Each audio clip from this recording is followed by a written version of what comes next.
Radio Tehran, শুরু হচ্ছে বিশ্ব সংবাদ। আবারও মধ্যপ্রাচ্যে ভয়াবহ তৃতীয় বিশ্বযুদ্ধ শুরু হয়ে গেছে। মার্কিন যুক্তরাষ্ট্র এবং ইরানের মধ্যে যুদ্ধবিরতি বাতিল হয়ে যাওয়ার পরই নতুন করে পাল্টাপাল্টি সংঘর্ষ চলছে। আর এরই মাঝে আমাদের হাতে এসে পৌঁছেছে যুদ্ধের সর্বশেষ গুরুত্বপূর্ণ সবথেকে তাজা আপডেট সংবাদ আপনাদের জানিয়ে দিব। প্রথমেই জানিয়ে দিব, চড়া মূল্য দিয়েছে ইরান, বললেন নেতানিয়াহু। ইরানের বর্তমান শাসন ব্যবস্থা তীব্র সমালোচনা করে দেশটির পতন এখন সময়ের ব্যাপার মাত্র বলে হুঁশিয়ারি উচ্চারণ করেছেন ইসরায়েলের প্রধানমন্ত্রী বেনিয়ামিন নেতানিয়াহু। মধ্যপ্রাচ্যে চলমান তীব্র উত্তেজনা এবং একের পর এক সামরিক সংঘাত এর আবহে ইসরায়েলের প্রধানমন্ত্রীর এমন আক্রমণাত্মক ও আত্মবিশ্বাসী বার্তা সামনে এলো। সামাজিক যোগাযোগ মাধ্যম এক্সে দেয়া এক বার্তায় নেতানিয়াহু দাবি করেছেন যে ইরানকে তাদের কর্মকাণ্ডের জন্য ইতিমধ্যে ভীষণ ভারী মূল্য দিতে হয়েছে। এরপর জানাবো, লেবাননের যোদ্ধা হিজবুল্লাহর সঙ্গে ট্রাম্পের ফোনালাপ, কি কথা হলো। লেবাননের চলমান সংঘাতের অবসান ঘটাতে ইসরায়েলের সঙ্গে একটি যুদ্ধবিরতি কার্যকরের লক্ষ্যে লেবাননের যোদ্ধাদের সঙ্গে অত্যন্ত ফলপ্রসূ আলোচনা হয়েছে বলে দাবি করেছেন মার্কিন প্রেসিডেন্ট ডোনাল্ড ট্রাম্প। বৈরুতের শহরতলিতে ইসরায়েলি বাহিনীর নতুন করে জোরপূর্বক উচ্ছেদ আদেশের পর আজ তিনি এই চাঞ্চল্যকর তথ্য নিশ্চিত করেছেন। এদিকে ইতিহাসে সর্বোচ্চ সামরিক সরঞ্জাম রপ্তানি করল ইসরায়েল। বিশ্বজুড়ে তীব্র চাহিদার মুখে 2025 সালে ইসরায়েলের প্রতিরক্ষা খাতে রপ্তানি আগের বছরের তুলনায় প্রায় 30% বৃদ্ধি পেয়েছে।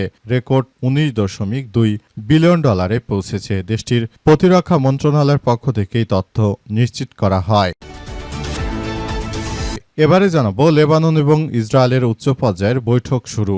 মার্কিন পররাষ্ট্র মন্ত্রণালয়ের স্টেট ডিপার্টমেন্টে আজ ইসরায়েল ও লেবাননের মধ্যে একটি অত্যন্ত গুরুত্বপূর্ণ উচ্চ পর্যায়ের বৈঠক শুরু হয়েছে। ইসরায়েলি বাহিনী এবং লেবাননের সশস্ত্র যোদ্ধাদের মধ্যে চলমান তীব্র সংঘাতের কারণে যুক্তরাষ্ট্র ও ইরানের মধ্যকার শান্তি আলোচনা যখন বেঁচে যাওয়ার উপক্রম হয়েছে, ঠিক তখনই এই কূটনৈতিক উদ্যোগ নেওয়া হয়েছে। এবং সর্বশেষ জানাবো, বুধবারে বিদ্যুতের দাম বাড়ানোর ঘোষণা সরকারের।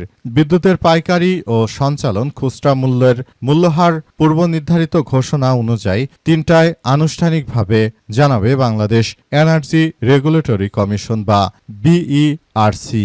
আজ এক বিজ্ঞপ্তিতে এই তথ্য জানিয়েছে সংস্থাটি। বিজ্ঞপ্তিতে উল্লেখ করা হয়, বাংলাদেশ বিদ্যুৎ উন্নয়ন বোর্ড বা বাবিউব বিদ্যুতের পাইকারি, বাল্ক ও খুচরা মূল্যহার, পাওয়ার গ্রিড বাংলাদেশ পিএলসি বা পিজিবিপিএলসি বিদ্যুতের সঞ্চালন মূল্যহার বা বাংলাদেশ পল্লী বিদ্যুতায়ন বোর্ড, ঢাকা পাওয়ার ডিস্ট্রিবিউশন সহ সবাই একযোগে বিদ্যুতের দাম বাড়াবে বলে ঘোষণা করা হয়েছে।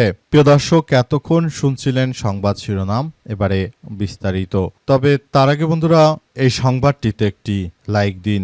এই চ্যানেলে আপনি নতুন হয়ে থাকলে আমাদের সংবাদটি দেখতে দেখতে চ্যানেলটি সাবস্ক্রাইব করে রাখুন। কমেন্ট করে বন্ধুরা আপনার মূল্যবান মতামত জানিয়ে দিন আপনি বিশ্বের কোন দেশ থেকে বা বাংলাদেশের কোন স্থান থেকে আমাদের সংবাদটি দেখছেন এবং শুনছেন। আর বন্ধুরা, সংবাদটি আপনার সোশ্যাল মিডিয়া ফেসবুকে শেয়ার করে বন্ধুদেরও দেখার সুযোগ করে দিন। আজকের সংবাদ সম্পর্কে আপনার মূল্যবান মতামত কমেন্ট বক্সে কমেন্ট করে জানিয়ে দিন। আর বন্ধুরা, কমেন্টের মাধ্যমে জানিয়ে দিন আপনি বিশ্বের কোন দেশ থেকে বা বাংলাদেশের কোন জায়গা থেকে আমাদের সঙ্গে কানেক্টেড রয়েছেন। এবারে বিস্তারিত। লেবাননের হিজবুল্লাহ যোদ্ধাদের সঙ্গে ট্রাম্পের ফোনালাপ, কি কথা হলো। লেবাননের চলমান সংঘাত অবসান ঘটাতে এবং ইসরায়েলের সঙ্গে একটি যুদ্ধবিরতি কার্যকরের লক্ষ্যে লেবাননের যোদ্ধাদের সঙ্গে অত্যন্ত ফলপ্রসূ আলোচনা হয়েছে বলে জানিয়েছেন মার্কিন প্রেসিডেন্ট ডোনাল্ড ট্রাম্প। বৈরুতের শহরতলিতে ইসরায়েলি বাহিনীর নতুন করে জোরপূর্বক উচ্ছেদ আদেশের পর আজ তিনি এই চাঞ্চল্যকর তথ্য জানিয়েছেন। ট্রাম্প তার নিজস্ব সামাজিক যোগাযোগ মাধ্যম ট্রুথ সোশ্যালে দেওয়া এক পোস্টে জানিয়েছেন যে উচ্চপদস্থ প্রতিনিধিদের মাধ্যমে লেবাননের যোদ্ধাদের সঙ্গে তার খুব ভালো ফোন আলাপ হয়েছে এবং উভয় পক্ষ সব ধরনের গোলাগুলি বন্ধ করতে সম্মত হয়েছে। চুক্তি অনুযায়ী ইসরায়েল হিজবুল্লাহর উপর কোনো হামলা চালাবে না এবং লেবাননের যোদ্ধারাও ইসরায়েলের উপর আক্রমণ করবে না। একই সঙ্গে মার্কিন যুক্তরাষ্ট্রের প্রেসিডেন্ট বেনিয়ামিন নেতানিয়াহুর সঙ্গেও কথা বলে আলোচনা ফলপ্রসূ করার ক্ষেত্রে তিনি ব্যাপক ভূমিকা রেখেছেন। কিন্তু শেষ পর্যন্ত মূলত মার্কিন যুক্তরাষ্ট্রের প্রেসিডেন্ট ট্রাম্পের কোনো কথাই শেষ পর্যন্ত রাখেনি এই কুখ্যাত সন্ত্রাসী নেতানিয়াহু। নেতানিয়াহু হচ্ছে এমন এক কালপিট যে তিনি ডোনাল্ড ট্রাম্পকে পর্যন্ত মানছেন না, অথচ এই ট্রাম্প যদি না থাকতো তাহলে এতদিন নেতানিয়াহুর ফাঁসি হয়ে যেত, জেল হয়ে যেত, তিনি বাঁচতে পারতেন না। কিন্তু তিনি মূলত মার্কিন যুক্তরাষ্ট্রের প্রেসিডেন্ট ডোনাল্ড ট্রাম্পের কারণে তিনি সবকিছু থেকে বেঁচে রয়েছেন অবস্থায় তিনি খুবই আত্মমর্যাদাশীল একজন লোক এবং কিভাবে কি হলো বিষয়গুলো খুবই গুরুত্ব সহকারে দেখা হচ্ছে।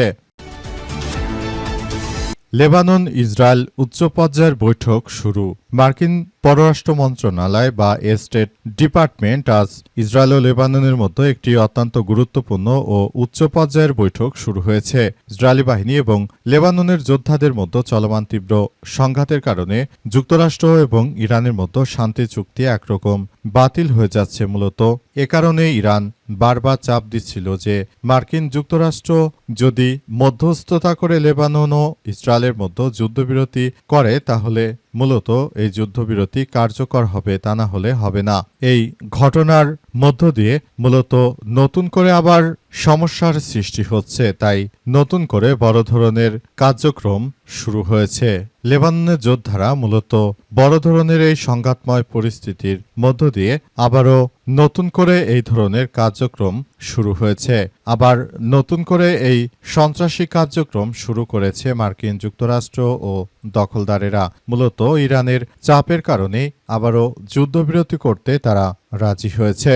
এই ঘটনার মধ্য দিয়ে মূলত এগিয়ে যাচ্ছে সবাই। নতুন করে তারা মূলত আবার একটি কার্যক্রম চালিয়ে যাচ্ছে। তারা সবকিছু করছে এবং নতুন করে আবার একটি যুদ্ধবিরতির মধ্য দিয়ে এগিয়ে যেতে হবে বলে মনে করা হচ্ছে। ইতিহাসে সর্বোচ্চ সামরিক রপ্তানি করল ইসরায়েল। বিশ্বজুড়ে তীব্র চাহিদার মুখে 2025 সালে ইসরায়েলের প্রতিরক্ষা খাতের রপ্তানি আগের বছরের তুলনায় প্রায় 30% বৃদ্ধি পেয়ে রেকর্ড $19.2 বিলিয়ন পৌঁছেছে। দেশটির প্রতিরক্ষা মন্ত্রণালয়ের পক্ষ থেকে এই তথ্য নিশ্চিত করা হয়। ক্ষেপণাস্ত্র, রকেট, আকাশ প্রতিরক্ষা ব্যবস্থার ব্যাপক চাহিদার কারণে এই বিপুল প্রবৃদ্ধি অর্জিত হয়েছে। এ নিয়ে টানা পঞ্চম বছরের মতো ইসরায়েলের সামরিক রপ্তানি পূর্বের সব রেকর্ড ভেঙে দিয়েছে, যা গত 5 বছরের দ্বিগুণের থেকেও বেশি এবং গত এক দশকে প্রায় 4 গুণ বৃদ্ধি পেয়েছে।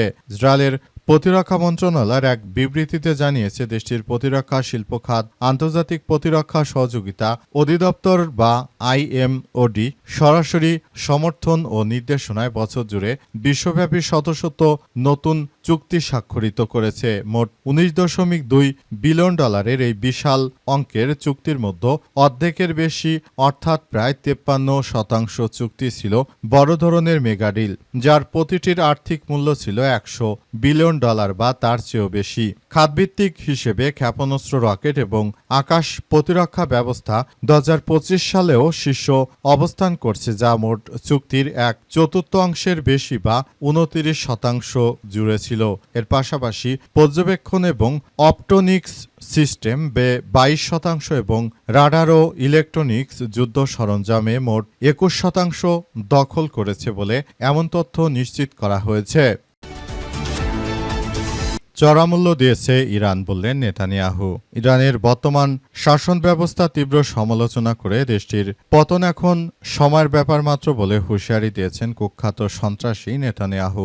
নেতানিয়াহু বলেছেন যে ইরানে বর্তমান যারা শাসন করছে তাদেরকে বলতে চাই, খুব দ্রুততম সময়ের মধ্যে এই শাসকদের পতন হয়ে যাবে বলে জানিয়েছেন নেতানিয়াহু। তিনি আরও জানান যে আমি চাইছি যে কিভাবে কি করা যায় এবং বিষয়গুলো কোন দিকে যাচ্ছে সেটি আসলে আমরা সবাই একসঙ্গে উপলব্ধি করছি। তিনি আরও জানিয়েছেন যে আমি বলতে চাই যে কোনো মূল্যে আমাদের এই কার্যক্রমগুলো চলমান থাকবে।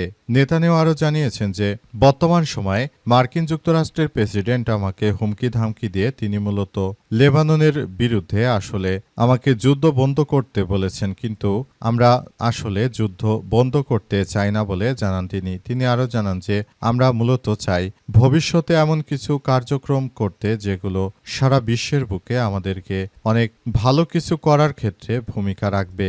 আমরা এমন কিছু করতে চাই, কিন্তু বিষয়গুলো নেতানিয়াহু চাইলেই করতে পারবে না, কারণ পুরো রাষ্ট্রটি কিন্তু তার অধীনে নেই। সে হচ্ছে লিকুদ পার্টির একজন নেতা, তার দল। আরেকটি দল, দুইটি দল একসঙ্গে মিলে তারপর কিন্তু লেবাননে মূলত ইসরায়েলে সরকার গঠন করেছে এই নেতানেহু। তিনি যদি এই কর্মকাণ্ড থেকে অন্য দল সরে যায় তাহলে নেতানেহু কিন্তু সরকারে থাকতে পারবে না।